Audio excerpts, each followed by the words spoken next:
Picture a typical, grueling Tuesday morning.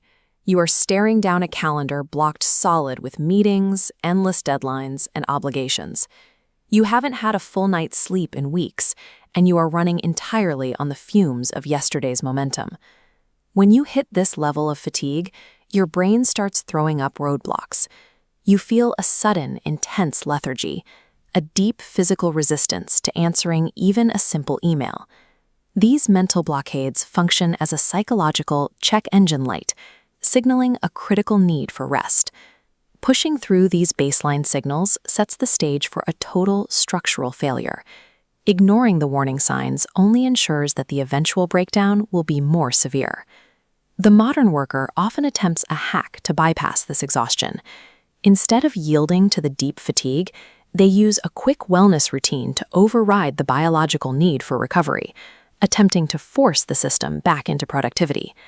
This is weaponized mindfulness. A grounding practice transforms into a sharp mechanical wedge, jammed into the machinery to force gears into motion. This creates immense friction. Demanded peace becomes a tyrant, mandating the mind to be zen just to resume the work that caused the exhaustion.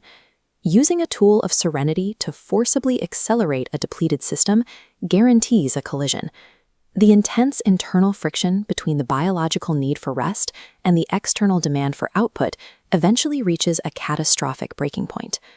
Understanding this collision requires looking at the mechanical backend of psychology. This is the space where biological survival rules over professional ambition. The ego acts as a primary structural protector. It monitors the integrity of the psychological chassis, ensuring that we don't drive ourselves into total ruin. It prioritizes the preservation of the system above all else. When the load becomes too heavy, the ego institutes a hard lock. It clamps the gears to prevent movement. The mindfulness hack acts as a crowbar, trying to pry these safety protocols apart to bypass the system. A mind actively fighting its own internal safety protocols will eventually buckle. The self-inflicted pressure from the hack becomes too great for the structure to bear. The moment of impact occurs when the white-knuckled demand for productivity slams into the ironclad safety boundaries of the ego. The tool used to force the system shears cleanly along the fault line. The metal snaps under the impossible pressure of a locked engine. This results in total system lockdown. The engine is dead, the broken tool is trapped deep inside the cylinder, and the individual is left completely paralyzed and unable to move forward. While the user feels a sense of panic and failure, the internal machinery has functioned as designed. It successfully stopped the forward motion to ensure the long-term survival of the operator. A burnout breakdown represents the ultimate, non-negotiable success of the body's defense mechanism.